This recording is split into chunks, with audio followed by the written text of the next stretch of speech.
Bonsoir à tous, ravi de vous retrouver en ce jeudi 5 juin. Toute l'actualité près de chez vous, invités, rencontres, reportages, décryptages, votre météo à venir.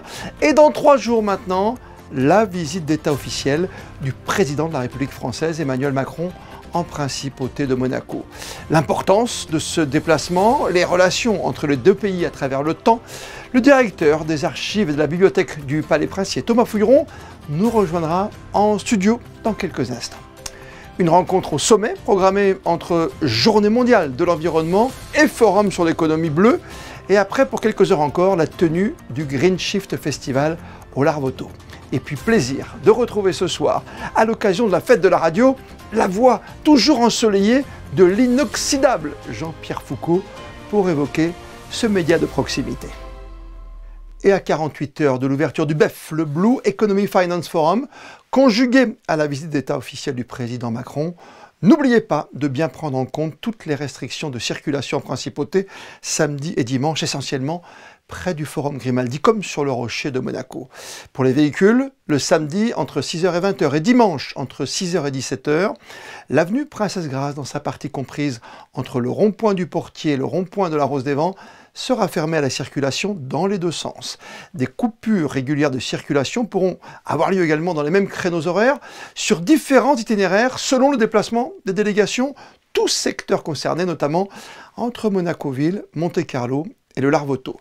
Le dimanche, de midi et demi à 16h, le boulevard Louis II sera fermé, lui, dans les deux sens à la circulation des véhicules, comme pour les piétons, et ce, entre le rond-point du Portier et le retournement dit du Pattaya. Les accès au parking Louis II et au Monte-Carlo Star seront interdits pendant ces phases de coupure. Pour les piétons, sur l'avenue Princesse Grâce, il n'y aura, attention, là également, qu'un seul côté des trottoirs autorisés à fréquenter. S'agissant des lignes de bus, les modifications d'itinéraire des lignes sont à prendre en compte, comme par exemple sur l'avenue Princesse Grâce pendant toute la durée du forum. L'accès à Monaco-Ville pourra être perturbé samedi après-midi. Le boulevard Louis II sera coupé, enfin, pour les bus, dimanche, de midi et demi, là aussi, à 16h. Enfin, on n'oublie pas le bateau-bus, ce service sera totalement interrompu pendant les 2 jours du Congrès. Une visite d'État du président Emmanuel Macron, très attendue en principauté, le dernier échange officiel datant de 1984 avec la venue alors du président François Mitterrand. La grande histoire des rencontres franco-monégasques, les amitiés, les accords, les anecdotes, les traités, le respect, la reconnaissance, tout savoir des relations entre les deux pays à travers le temps. Thomas Fouilleron, le directeur des archives et de la bibliothèque du Palais Princier, vient de s'installer dans nos bureaux juste à côté. Nous allons le rejoindre sans plus tarder.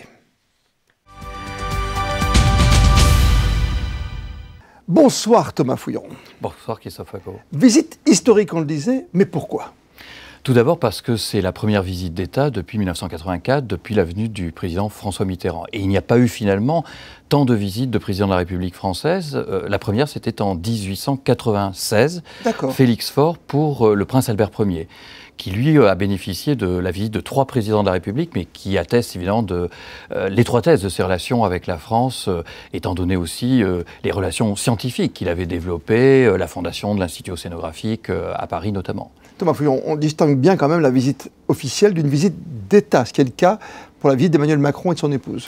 Oui, l'ambassadeur de France l'a rappelé hier soir sur votre plateau.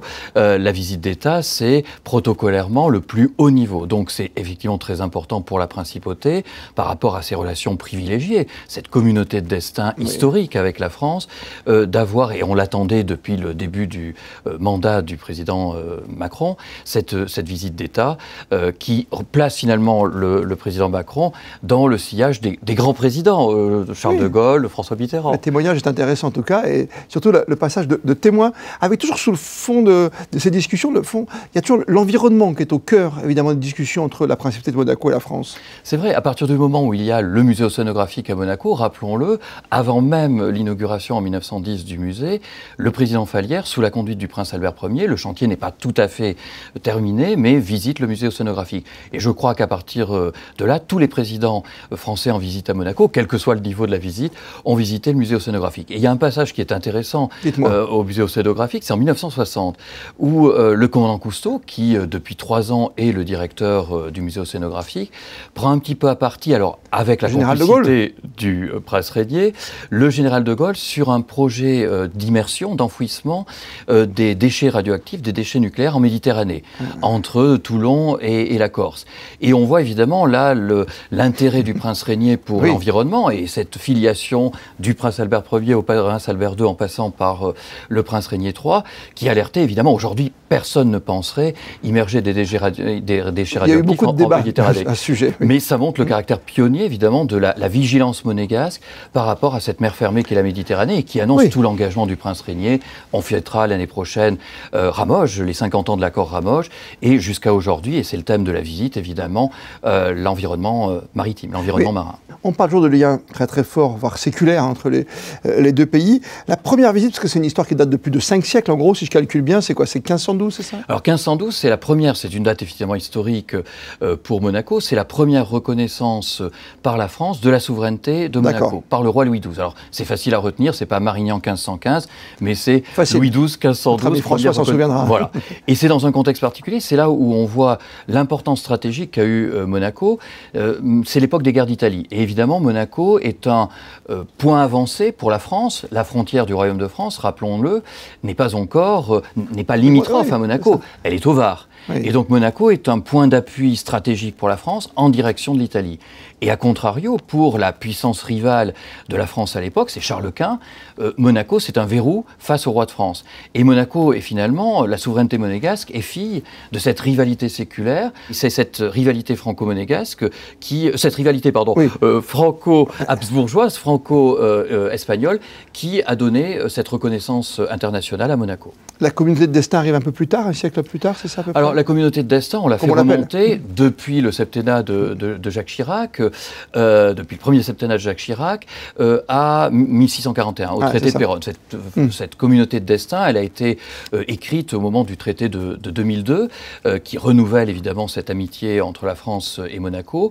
Et c'est justement ce moment où Monaco choisit à nouveau la France, donc passe de la protection espagnole qui était devenue un protectorat lourd, à un retour vers la France qui devient la puissance dominante en Europe. Et quand on est une petite souveraineté, il vaut mieux être sous la protection du plus fort. Et c'est le roi de France à ce moment-là, ce sont les Bourbons, c'est Louis XIII, c'est Louis XIV. Et c'est aussi l'origine d'un certain nombre de fiefs français que le prince souverain visite régulièrement, le duché de Valentinois, le comté de Carladès et le marquisat des Baux qui sont octroyés par le roi Louis XIII au prince Honoré II en application de ce traité de Péronne. Thomas Fouilleron, on le sait, il y a une protection et surtout il y a une proximité naturelle pour nos deux grands pays. Il y a du respect. Est-ce que de temps en temps, il y a quelques petites anicroches? Est-ce que ça se passe mal pendant ces grandes rencontres officielles, visites d'État, je précise? Alors, on peut évoquer la visite officielle de Charles de Gaulle en 1960, qui est un petit peu qui constitue les préliminaires de la crise de 62. Cette fameuse crise franco-monégasque, c'est sur ce terrain que vous vouliez m'entraîner. Vous m'avez vu arriver. Et donc évidemment, cette visite, elle se passe très bien. Et puis il y a un sujet de crispation aussi. Le prince Régnier a nommé quelques semaines avant la visite du général de Gaulle, Martindale, donc un ancien diplomate américain, comme conseiller privé, comme conseiller spécial. Et évidemment, on connaît parfois un petit peu le caractère sourcilleux du général de Gaulle vis-à-vis des États-Unis, et il n'a pas vu sous le meilleur angle que le prince Régnier, quelques semaines avant sa visite à Monaco, nomme un conseiller américain. Mais c'est vrai que ça amène finalement à ce qu'il y ait progressivement des tensions sur différents sujets qui vont éclater en janvier 62. Et là, on le sent, on le voit, il y a énormément de respect entre les deux présidents, entre le président Macron et le prince souverain. On les a même vus très proches pendant les Jeux Olympiques, par exemple, aussi. Ou dans les différentes rencontres internationales, à Tirana, il y a quelques semaines, pour la communauté politique européenne. On parlait de communauté de destin. Je crois que c'est le général de Gaulle qui avait évoqué, lors de sa visite en 1960, une amitié dictée par la géographie, évidemment, l'environnement immédiat de Monaco, c'est le département français des Alpes-Maritimes, mais par le cœur aussi. Voilà, par le cœur.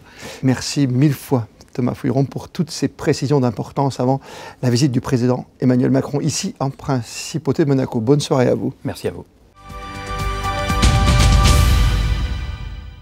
Aujourd'hui marque aussi la journée mondiale de l'environnement. Alors bien sûr, pour Monaco, très attaché à cette thématique et à ses enjeux, c'est un rendez-vous incontournable. Et à cette occasion, la direction de l'environnement a investi le bas de la rue Princesse Caroline pour une opération destinée à sensibiliser le public à la lutte contre la pollution plastique. Les explications de Valérie Davenet, recueillies par Théo Schumer.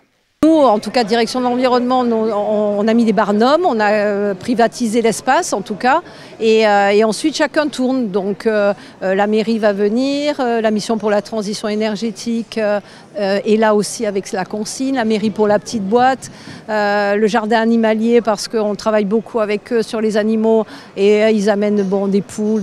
Voilà, c'était pour avoir une petite animation ludique en complément. Et puis Éco-Sciences Provence qui nous accompagne, donc chacun va passer au fil de la journée. Éco-Slow Wasting qui vient de passer, qui est resté depuis ce matin. Quand les gens ont un peu de temps, ils passent et ils proposent leurs ateliers. Chaque année, les thèmes des journées mondiales, on essaie de se raccrocher au thème. Donc là, c'est contre le plastique.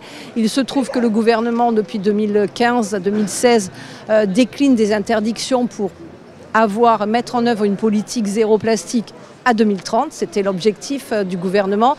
Donc évidemment, derrière, il y a des réglementations. Les réglementations, elles sont complexes en général. Nous, avec Éco-Sciences et Direction de l'environnement, on accompagne pour le gouvernement, notamment les commerces et les restaurants, qui ont des difficultés tout à fait légitimes de retrouver, même en voulant bien faire, des substituts au non-plastique. Donc ça, c'est la mission du gouvernement aussi, d'aider les gens dans les différents labels, de les accompagner. Et c'est pour ça aujourd'hui qu'on est là avec Éco-Sciences Provence. Né en 2022, à l'initiative de la Fondation Prince Albert II de Monaco, le Green Shift Festival s'est donné pour mission de faire évoluer les récits autour de l'écologie. Cette 3e édition mise sur la créativité et l'inspiration comme principaux moteurs de la transition écologique. Voici le reportage de Gaëtan Lebrun et Arnaud Imbert. Une journée de partage avec comme seul fil conducteur la protection de l'environnement. Avec happy hour engagé, initiative locale et méditation matinale, le Green Shift Festival continue de lutter pour un avenir durable. Ce matin, on a fait un peu l'inauguration du Green Shift Festival et ça consiste à un atelier où on vient respirer, on vient bouger ensemble, danser ensemble et on va ouvrir à ces techniques d'auto-hypnose qui permettent d'accéder à cette plus haute technologie qui est nous-mêmes. Et comment on peut créer notre réalité, comment on peut manifester notre réalité et la vision qu'on a pour l'environnement, pour notre ville, pour soi-même et pour le futur.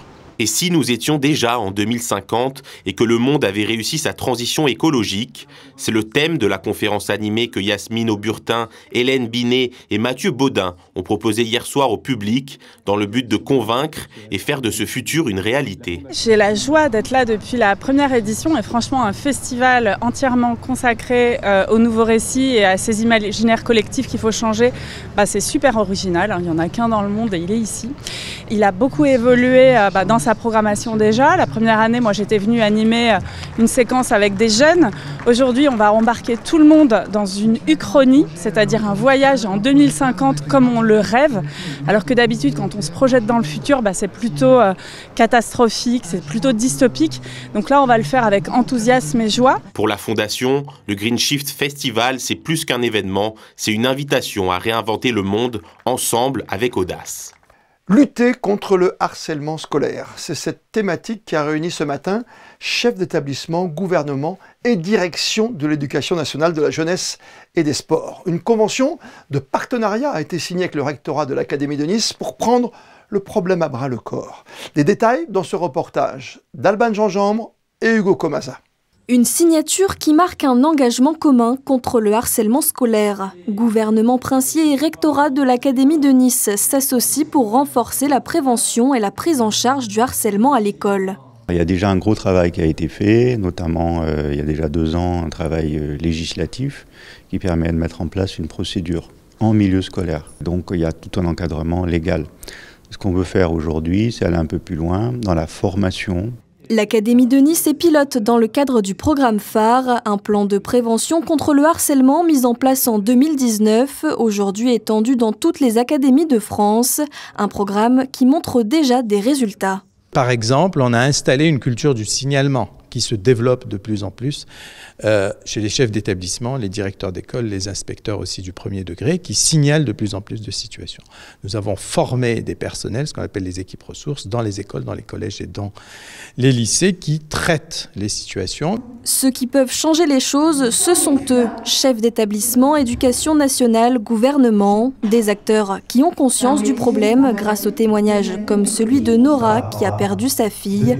Marion était victime de harcèlement scolaire. C'est pas parce qu'on est petit qu'on a des petits soucis. Je pense qu'un enfant serein, il a peu de chance ou peu de risque de devenir un homme violent ou une femme violente. Donc il faut s'intéresser à la sociologie des territoires, parfois la pression familiale, les savoirs académiques, la réussite scolaire, elle ne fonctionne que parce que l'enfant va bien. Donc il faut travailler sur la qualité de vie des enfants. En France, un élève sur 5 est victime de harcèlement à l'école. Et avant de recevoir, à l'occasion de la fête de la radio, une voix, un visage familier, une légende, Jean-Pierre Foucault, qui a débuté sa carrière derrière le micro, ici, à Monaco, boulevard Princesse Charlotte. Monaco Média Diffusion a ouvert aujourd'hui exceptionnellement ses portes au grand public, au col de la Madone. L'occasion de revenir sur l'histoire de ce moyen de communication, son évolution, ses anecdotes. Aussi, regardez et surtout écoutez bien ce reportage d'Alban Gingembre et Jean-Alexandre Dordet. 1920, c'est la date de création des premières émissions radio. En réalité, la radio est le résultat de différentes innovations du 19e et 20e siècle. Ici, nous sommes chez Monaco Média Diffusion, diffuseur officiel de la Principauté de Monaco. Ce centre gère toutes les fréquences pour Monaco.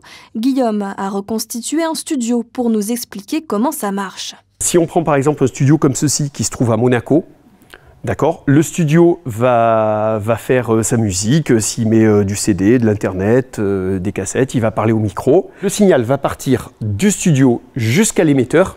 Ici, on a la réception qui va aller dans ce genre d'émetteur. On en a plusieurs types, ça c'est le plus courant que l'on a. Et ça va être diffusé sur ce genre d'antenne et reçu sur un petit poste récepteur ou dans la voiture, où vous voulez. Les pylônes qui permettent de diffuser la radio, les voici. Ce pylône-là, c'est une antenne. En gros, le pylône, on envoie de l'électricité dessus avec du son, et hop, c'est lui qui rayonne et qui envoie le son jusque dans la radio. Une responsabilité de taille, la radio est un moyen de communication aux nombreux avantages. Il arrive donc parfois qu'elle fasse partie d'un réseau d'urgence. Ça, c'était jusque dans les années 2000. Le centre ici faisait partie d'un réseau d'urgence en cas de conflit, en cas de problème, en cas de coupure de communication. On pouvait être réquisitionné pour passer des messages d'urgence. C'est un peu tombé en désuétude avec l'avènement des téléphones portables, des satellites et tout ça. Puis suite à la tempête Alex où il y a eu énormément de coupures, c'est revenu à l'ordre du jour. Donc on nous a demandé de tenir un émetteur éventuellement prêt pour redémarrer. Jean-Louis Filk est un ancien journaliste de Radio Monte-Carlo. Avec la radio, il a trouvé sa voie. C'est le média, à mon avis, le plus direct, le plus facilement décernable et celui qui attire le plus l'imagination. J'ai toujours comparé le son de la radio au son du coucou. Tout le monde a entendu un jour ou l'autre le chant du coucou, mais combien de personnes ont vu réellement un coucou? Une vie de radio, c'est une somme d'anecdotes finalement. Parce que entre les fous rires à l'antenne, les trous de mémoire à l'antenne, les choses dramatiques sur des accidents d'avion par exemple, ou des trucs comme ça, quand vous êtes jeune reporter, on vous envoie au carton souvent, hein, c'est pour se faire le cuir. Donc moi je me souviens par exemple de l'accident d'avion de Noiretable. C'est un avion qui s'était crashé entre Lyon et Bordeaux, où il y avait des enfants à bord. Enfin, c'était peu avant Noël. J'étais arrivé là-dessus en plein hiver et ça m'a marqué pendant des années. Et puis ensuite, il y a eu j'étais patron des sports. Donc les plus belles anecdotes pour moi, c'est d'avoir fait un métier choisi et pas un métier subi. Pour les curieux, le centre de diffusion est encore ouvert au public jusque samedi. Et comme promis, plaisir ce soir de retrouver un animateur qui a marqué de son empreinte l'histoire de la radio et de la télévision. C'est Jean-Pierre Foucault, bien sûr. Bonsoir à vous, Jean-Pierre. Bonsoir, Christophe Paco. Je suis content de vous voir. Tout pareil, parce que vous êtes l'histoire de la radio, de la télévision aussi. Mais la radio c'est plus important, c'est différent. Ah, la radio, d'abord, c'est mon métier. Hein. C'est fondamentalement différent. On a une chance à la radio, c'est qu'il n'y a pas d'image.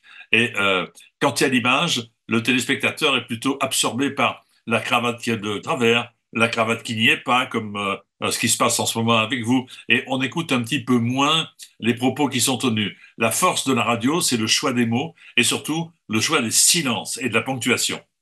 Du soleil comme s'il en pleuvait. Ça me rappelle un jingle avec Jean-Pierre Foucault, Léon et Carole Chabrier. 66, c'est le début de l'aventure pour vous à RMC?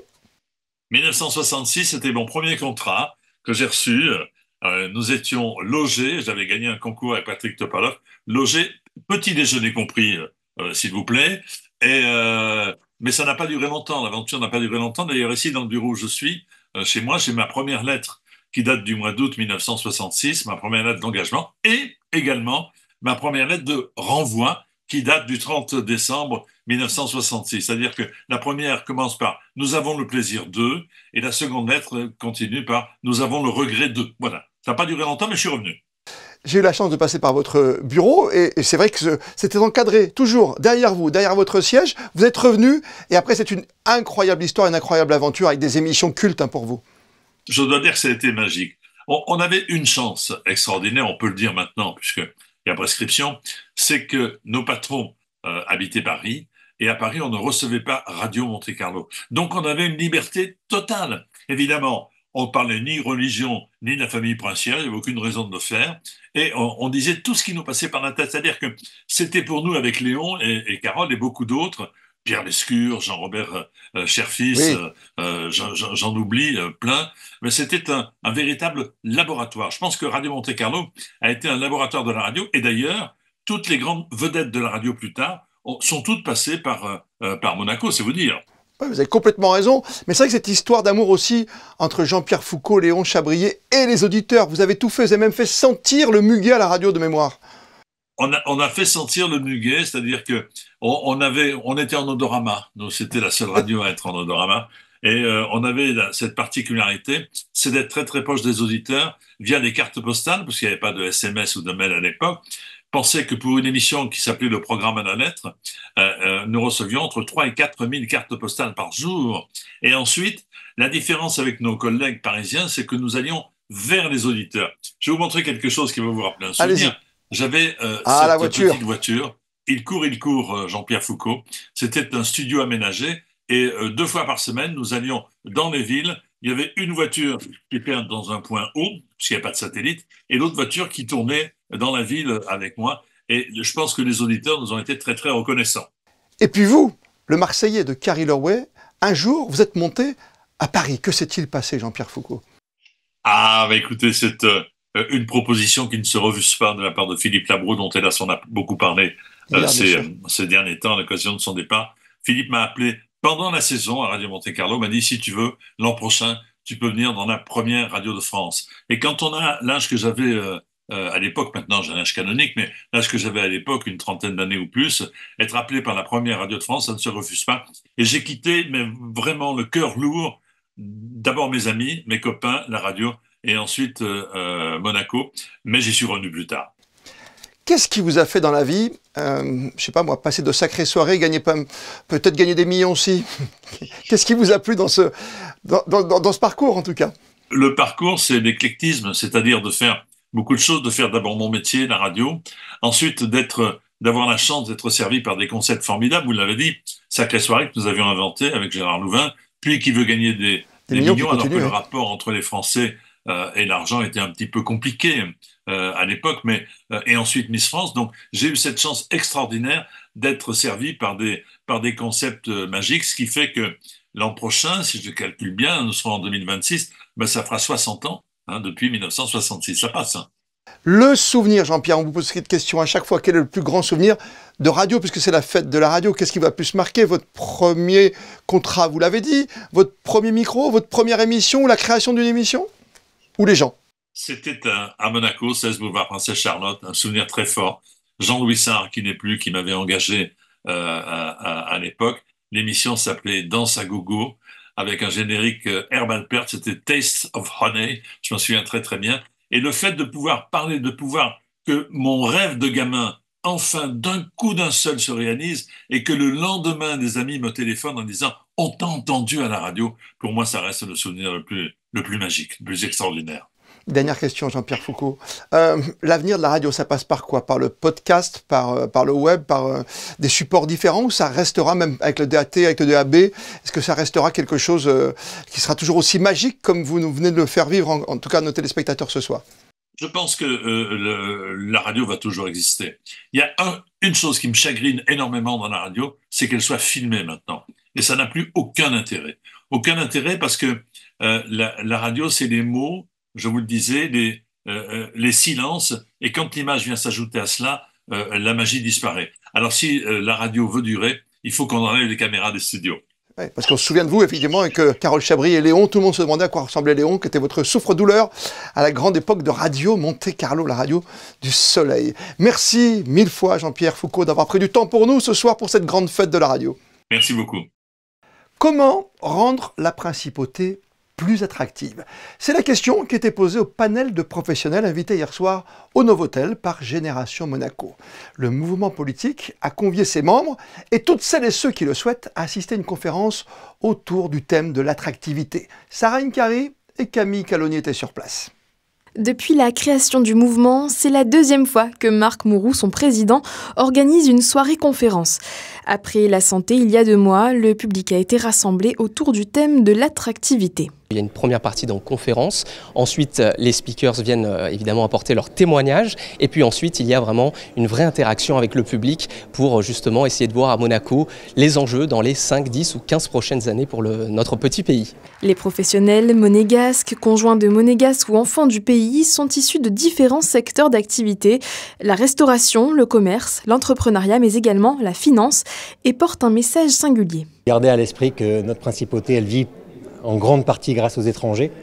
Donc oui, il faut que les monégasques ils aient des aides, il faut qu'on ait un système qui soit favorable pour les monégasques, mais notre principauté elle vit grâce à l'équilibre des 2 communautés, les étrangers et les monégasques, et donc de ne jamais oublier que les étrangers sont ceux qui nous font vivre. Pour ce second rendez-vous, la salle était une nouvelle fois comble, preuve que la vie politique du pays intéresse toutes les générations.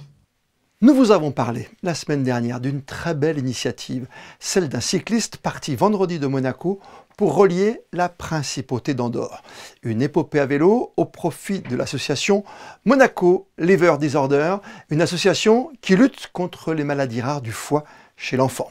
Entre chaleur au départ et tempête à l'arrivée, Philippe Choquet a parcouru pas moins de 552 km en 22h07, pour être précis, avec une moyenne de 25 km à l'heure. Philippe Choquet était de retour à Monaco ce matin.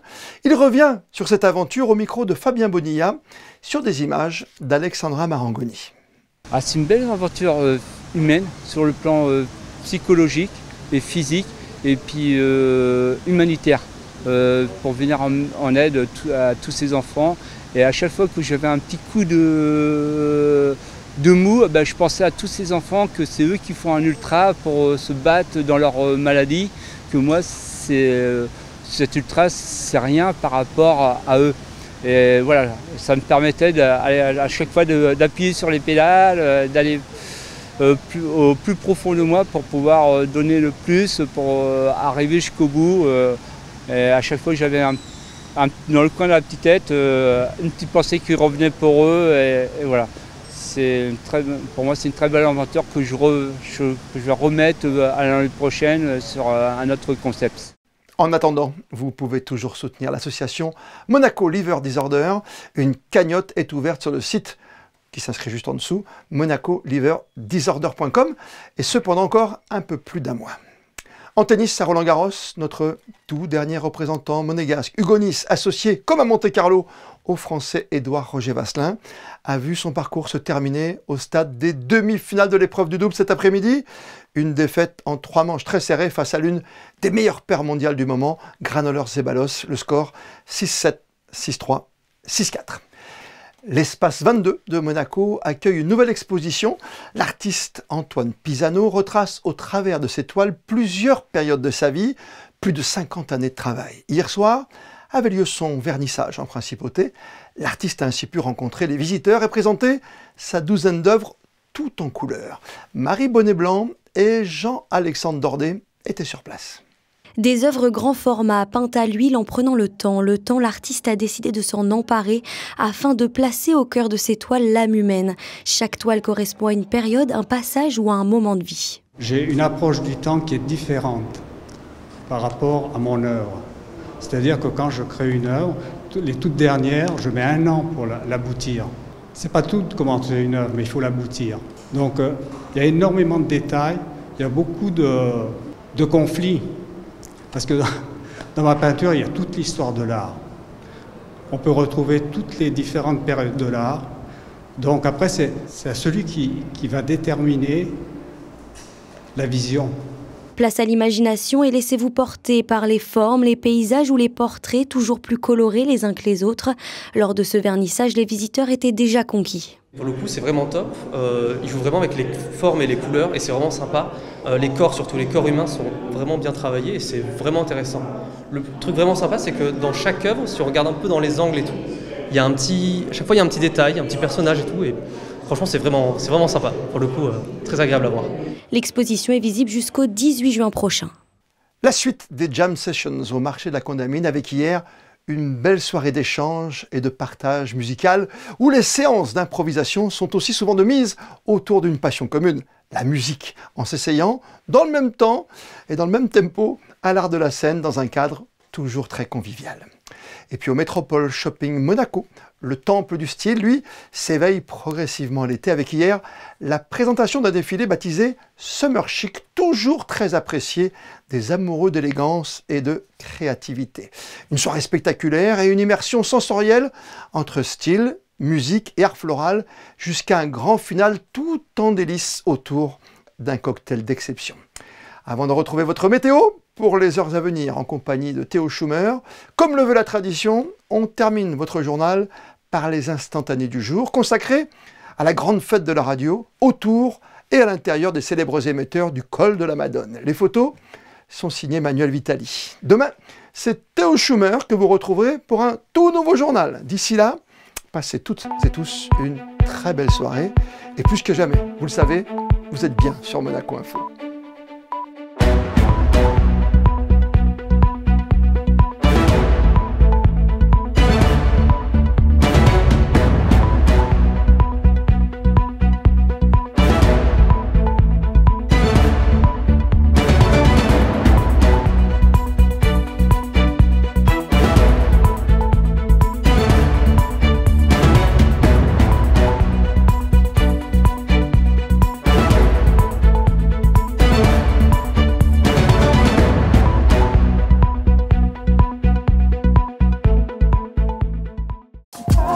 Retrouvez la météo avec Maya Bay, le restaurant référence thaï japonais de Monaco.